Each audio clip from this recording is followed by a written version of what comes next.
할렐루야. 주님께서 우리와 같이 계십니다. 하나님이 함께 하시니 오늘도 우리에게 좋은 일이 있을 줄 믿습니다. 오늘은 잠언서 29장 18절 말씀, 한 절 말씀 같이 보시겠습니다.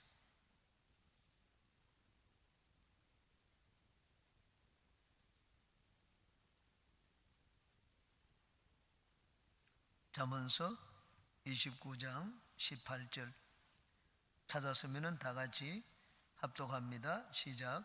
묵시가 없으면 백성이 방자히 행하거니와 율법을 지키는 자는 복이 있느니라. 아멘. 꿈과 목표라는 제목으로 말씀이 오늘은 나누겠습니다. 오늘 기도받는 분들이 적어놓은 내용들을 보았습니다. 꿈과 목표가 아주 분명하고 거의 모든 분들이 꿈과 목표에 대해서 적어놓은 것을 보았습니다. 매일의 매출이 얼마 되며 1년에 목표가 얼마며, 그리고 또 나는 몇 평짜리 집을 내년에는 꼭 들어가기를 원한다, 그런 목표를 적어놓은 것을 보았습니다. 그래서 오늘은 꿈과 목표라는 주제로 말씀의 은혜를 나누겠습니다. 여러분 모두가 다 꿈꾸는 인생이 되어서 하나님이 꿈꾸는 요셉을 복 주신 것처럼 여러분의 인생이 하나님께 복을 받는 인생이 되시기를 바랍니다. 크게 두 가지를 말씀드리겠습니다. 첫 번째, 꿈과 목표가 이끄는 삶을 살아야 됩니다. 한번 따라해 주시기 바랍니다. 꿈과 목표가 이끄는 삶을 살자. 꿈이 있고 목표가 분명한 사람은 인생을 내 마음대로 살지를 않습니다. 29절 앞부분입니다. 묵시가 없으면 백성이 방자히 행하거니와, 묵시라는 것은 하나님이 주시는 꿈과 환상을 말합니다. 이 하나님이 주시는 묵시가 없으면 백성이 제 마음대로 행한다고 말씀을 했습니다. 우리 인생이 옆길로 가지 않고 올바른 길로 걷기 위해서는 꿈과 목표가 분명해야 됩니다. 하나님이 우리에게 주신 그런 꿈과 목표가 있으면 우리는 인생을 내 마음대로 살지를 않습니다. 우리 인생을 이끄는 동력은 꿈과 목표입니다. 하나님이 아브라함을 이끄실 때 다른 것을 말씀하지 않았습니다. 민족에 대한 꿈과 목표를 심어주었습니다. 너는 많은 민족의 아버지가 될 것이다. 저 젖과 꿀이 흐르는 가나안 땅, 그 땅이 너희 땅이 될 것이다. 그렇게 말씀을 했습니다. 아브라함은 하나님이 주시는 그 꿈에 마음이 부풀었습니다. 너는 본토 친척 아버지 집을 떠나라, 모든 것을 버리고 내가 주는 걸 바라보고 앞으로 나아가라고 했습니다. 그러자 아브라함이 하나님 말씀에 순종하여 나아갔습니다. 요셉은 하나님께서 자기에게 준 두 번의 꿈을 평생 잊지 않았습니다. 형들이 자기에게 절을 하고 아버지 어머니가 자기에게 절을 하는 꿈을 늘 믿으면서 살았습니다. 그 꿈을 믿었기에 요셉은 종으로 팔려갈 때도 인생을 포기하지 않고, 그리고 억울한 누명을 쓰고 감옥에 들어갈 때도 세상을 원망하지 않았습니다. 꿈이 있었기에 요셉은 술 마시고 방탕한 삶을 살지 않았습니다. 여자 유혹이 있더라도 그 유혹에 넘어가지를 않았습니다. 어려운 일이 있을 때마다 요셉은 더 하나님을 의지했습니다. 그래서 하나님께서 요셉이 어떤 환경에 있든지 범사에 요셉에게 복을 내려 주셨습니다. 20여 년 전에 미국의 릭 워렌 목사님의 쓴 이 목적이 이끄는 삶이라는 책이 있었습니다. 전 세계적으로 베스트셀러가 되었습니다. 그 내용은 이렇습니다. 하나님은 우리를 지으실 때 목적을 가지고 지으셨다. 그러므로 우리가 막 성공을 하고 세상에 있는 평안을 얻고 행복을 얻는 것보다 더 중요한 것이 있다. 그 하나님이 나를 위한 목적을 발견하는 것이라고 했습니다. 내가 하나님의 목적을 발견하고 그 목적에 이끌려서 사는 인생은 참으로 의미 있는 인생, 가치 있는 인생을 사는 것이라고 주장을 했습니다. 그러므로 여러분은 꿈과 목표가 이끄는 삶을 사시기 바랍니다. 여러분, 꿈을 내가 꾸면은 이제는 내 인생은 꿈이 이끌어줍니다. 다른 것이 이끌지 않습니다. 저는 학교 다닐 때 열심히 공부했습니다. 근데 누가 시켜서 공부하지 않았습니다. 저를 공부시킨 것이 있었습니다. 그건 저희 꿈과 목표였습니다. 저희 어머님은 저에게 늘 하시는 말씀이 있었습니다. 형관아, 제발 잠 좀 자라. 제발 잠 좀 자라는 것이 늘 제가 저희 어머니께 들었던 말씀입니다. 저는 공부를 해야 되겠다는 그 마음에 이 결심을 하고 난 다음에 공부를 할 때 항상 목표를 세웠습니다. 일주일에 목표를 세웠습니다. 그리고 한 달에 목표를 세웠습니다. 고등학교 갔을 때는 이 영어 소설책을 읽었습니다. 소설책을 뭐 10권이건 20권을 사다 놓고는 거기부터 이제 1년 동안 읽을 목표를 정해 놓았습니다. 며칠까지는 몇 장, 며칠까지 하루하루 목표를 정해 놓았습니다. 그런데 한 사흘만 지나면 목표가 어긋납니다. 목표를 크게 잡아놓았기 때문에 목표를 따라가지를 못합니다. 그러면 사흘 지나면 또 목표를 수정을 합니다. 저는 목표를 수정하는데 든 시간이 공부하는 시간보다 어떻게 보면 더 많았을지 모릅니다. 그만큼 저는 목표를 수정하고 그 목표를 따라가려고 했습니다. 저를 공부시키게 한 것은 저희 부모님도 아니고 가정교사도 아니고 다른 어떤 분도 아니었습니다. 목표가 저를 공부하도록 만들었습니다. 나폴레옹은 말을 했습니다. 지도자는 꿈을 파는 상인이라고 말을 했습니다. 나폴레옹은 어릴 때 아주 사고뭉치였습니다. 작은 악당이었습니다. 그런데 어느 날 결심을 했습니다. 내가 진정으로 원하는 미래의 꿈이 무엇인지 결정을 했습니다. 그리고는 그 꿈을 이루기 위해서 노력을 했습니다. 35의 나이에 프랑스 황제의 자리에 오르게 되었습니다. 여러분, 인류의 역사를 이끌어오는 사람들은 꿈을 가진 사람들이었습니다.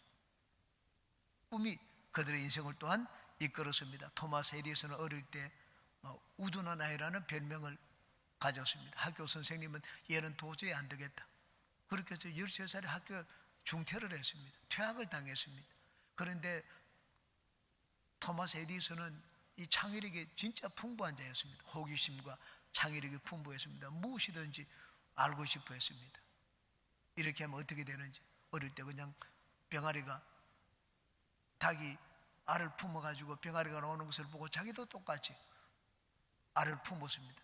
자기도 알을 품으면 그 알에서 병아리가 나올 줄 알고 새로운 것, 현재 없는 것에 대한 것을 우리는 늘 꿈꾸며 살아야 됩니다. 그래야지 새로운 무엇이 탄생할 수가 있습니다. 얼마나 재능이 있느냐, 어느 대학을 나왔느냐 하는 것보다 더 중요한 것은 꿈입니다. 왜냐하면 꿈이 우리 인생을 만들어가기 때문입니다. 오늘날 달에 우주선을 보내고 우주선 달을 탐사를 합니다. 어떻게 달에 가게 되었습니까?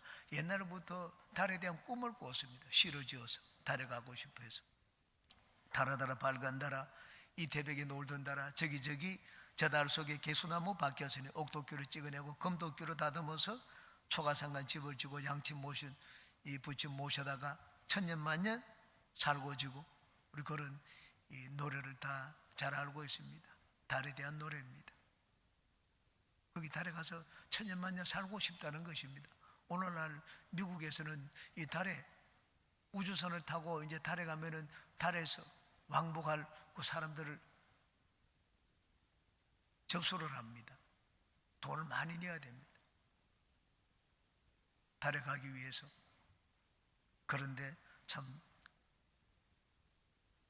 수백년 수천년 전에 달에 보고 저기 가서 초가상간 집을 짓고 살자 그런 꿈을 꾸었더니만 이제는 그 꿈이 현실로 이루어지게 되었습니다.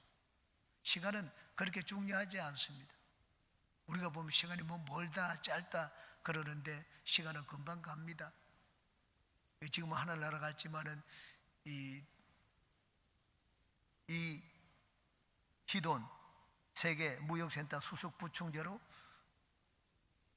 있었던 분입니다. 이희돈 박사님이 이 노벨 평화상을 노벨상을 받은 사람들이 모인 모임에 초청을 받아가지고 갔습니다. 그 초청 받아가지고 그분들과 같이 대화를 하면서 나눈 거기 잠깐 있었는데 깜짝 놀란 것이 있었다고 했습니다. 그분들의 대화의 내용은 현재가 아니라고 했습니다. 20년 후에 일어날 일들을 가지고 대화를 하더라고 말하는 것을 들었습니다. 지금 현재 우리에게 일어나는 일들이 대화의 내용이 아니었습니다. 20년 후에 우리의 삶, 20년 후에 일어날 것들, 그런 것들이 대화의 내용이 더라는 말을 하는 것을 들었습니다. 이들은 노벨상을 받은 자들, 이들이 역사를 이끌어가는 자들입니다. 그들은 현재에 있는 것, 현재를 바라보고 살지를 않는 사람들이었습니다. 미래를 바라보고 사는 사람들, 꿈을 갖고 사는 사람들, 그들이 우리 인류의 역사를 이끌어가고 또 역사를 만들어가는 사람들입니다. 하나님이 우리에게 복을 주실 때도 마찬가지입니다. 하나님이 우리에게 복을 주시고 하나님의 인류 역사를 이끌어 가실 때 우리에게 꿈을 주십니다. 꿈을 가진 사람들을 통하여 하나님의 인류 구원의 역사를 이끌어 가십니다. 그러므로 여러분은 꿈의 사람이 되고 인생의 목표가 분명한 삶을 살아서 하나님의 축복의 큰 그릇들이 되시기를 주님의 이름으로 축원합니다. 그럼 이제 두 번째입니다. 우리가 어디에서 꿈을 꾸고 어디에서 우리 분명한 목표를 또 세울 수가 있겠습니까? 세 가지를 말씀드리겠습니다. 첫 번째, 하나님 말씀입니다. 한번 따라 하시기 바랍니다. 하나님 말씀으로 살자. 29절 뒷부분을 보십시오. 율법을 지키는 자는 복이 있느니라 그 말씀을 했습니다. 우리에게 이게 하나님의 묵시를 주는 것, 우리에게 꿈과 환상을 주는 것은 하나님의 말씀입니다. 그러므로 우리가 하나님이 주시는 꿈을 받고 꿈을 꾸며 목표를 세우고 인생을 살기 위해서는 늘 말씀을 가까이 해야 됩니다. 나에게 꿈을 심어주는 것은 하나님의 말씀입니다. 하나님이 아브라함에게 꿈을 심어주실 때 다른 것 하지 않았습니다. 하늘에서 막 빛과 번쩍한 빛을 보여주지 않았습니다. 아브라함에게 나타나서 말씀을 들려주었습니다. 너는 이제 장차 모든 민족의 조상이 될 것이라 그 말씀을 했습니다. 하나님 꿈을 심어주셨습니다. 하나님 말씀을 들으니까는 막 가슴에 꿈이 부풀어 오르기 시작을 했습니다. 나이가 99세가 되었을 때도 하나님의 아브라함에게 나타나서 하신 것은 말씀을 주신 것이었습니다. 내년 이맘때 네가 아기를 잉태하게 될 것이다. 사라에게 나타나가지고 사라는 월경이 끊어졌습니다. 그런데도 사라에게 네가 내 몸에서 날 아이를 품에 안게 될 것이다. 그렇게 말씀을 했습니다. 하나님 말씀을 듣자 이들의 마음속에 꿈이 생기기 시작을 했습니다. 그리고 서로에게 이름을 이제는 고쳐 부르기 시작을 했습니다. 사레가 아니고 사라로, 아브라함이 아니고 아브라함으로 이름을 고쳐 불렀습니다. 그리고는 집에 있는 남자아이들에게 전부 할례를 받도록 했습니다. 하나님 시키는 대로 했습니다. 하나님 말씀에 순종했습니다. 제가 처음 예수님을 믿을 때 저에게 꿈을 심어준 것은 조영기 목사님의 설교 말씀이었습니다. 그 말씀을 들으면, 특히 삼중 축복에 대한 말씀을 들으면 마음에 꿈이 넘쳐났습니다. 예수님을 믿으면 우리가 영혼이 잘된 사람이기 때문에 영혼이 잘된 사람들은 범사가 형통하고 강건한 삶을 삽니다. 저는 그 말씀을 듣고 나도 건강하고 나도 잘 될 수 있다 하라는 대로 따라했습니다. 그거를 보고 목사님이 시키는 대로 형건아 너는 가난하지 않다, 너는 부유하다, 너는 오늘은 어제보다 낫고 내년은 금년보다 낫다, 너는 교수가 될 수 있다. 거울에 있는 저를 바라보고 막 손가락질 하면서 외치고 선포를 했습니다. 저는 지금도 꿈을 꿉니다. 하나님께 복을 받아가지고 나눠주는 꿈을 꿉니다. 어떻게 하면 내가 100개의 교회를 도울 수 있을까? 여러분, 나는 꿈을 꿀 뿐입니다. 꿈을 이루시는 분은 하나님입니다. 나의 몫이 아닙니다. 하나님은 하나님이 하실 부분을 하고 나는 내가 해야 될 부분을 하면 됩니다. 내가 해야 될 것은 무엇입니까? 꿈을 꾸는 것입니다. 기도하다가 꿈을 꾸기도 하고 성경 말씀을 읽다가 꿈을 꾸기도 하고 말씀을 듣다가 또 꿈을 꾸기도 합니다. 요셉은 자기가 꾼 꿈이 어떻게 이루어질지 상상할 수가 없었습니다. 자기 생각에는 이렇게 저렇게 하면 꿈이 이루어지겠지 상상을 했습니다.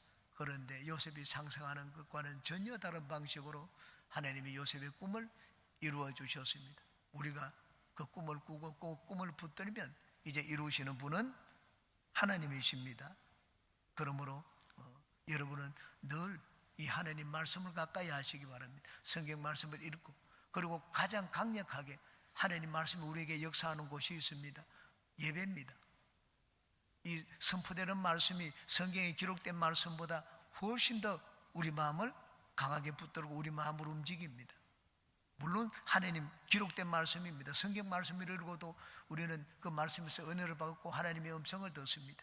그런데 선포되는 말씀보다 더 강력하게 하나님이 우리에게 말씀하시는 곳은 없습니다. 그러므로 여러분이 하나님 말씀을 가까이 하기 위해서는 항상 예배 자리를 사모하시기 바랍니다. 예배 자리에 나오시기 바랍니다.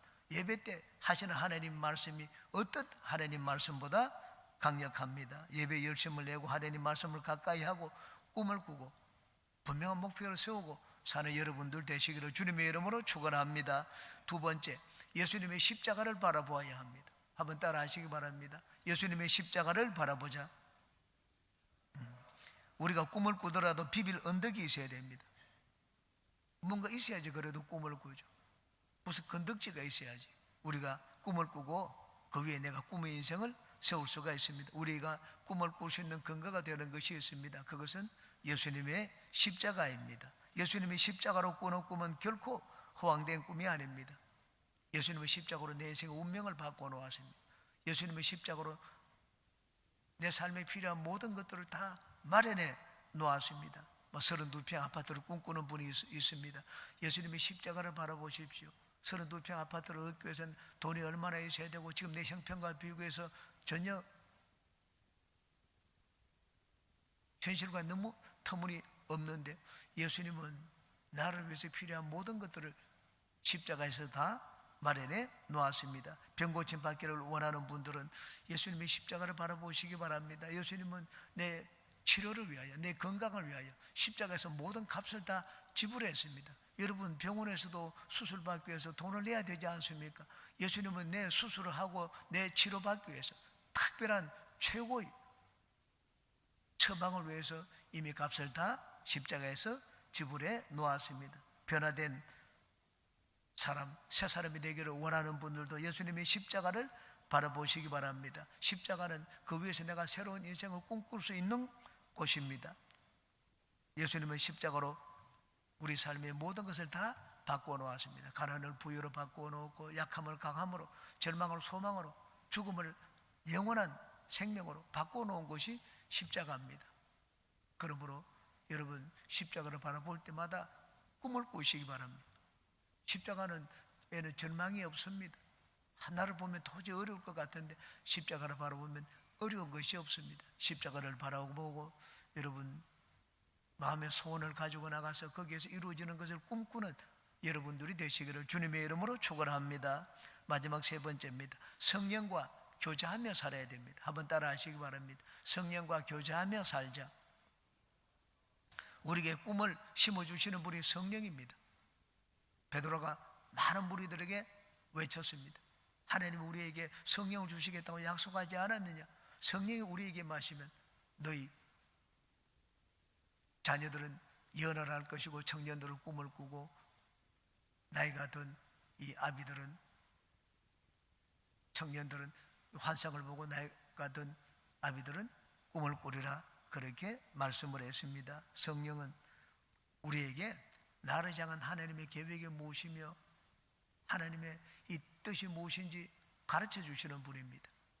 그러므로 하나님의 나를 향한 하나님의 꿈이 무엇인지 내가 하나님의 계획이 무엇인지 그것을 알기 위해서는 늘 성령으로 충만해야 됩니다. 성령 하나님과 대화하고 성령 하나님의 지시에 우리가 따르며 순종하는 삶을 살아야 됩니다.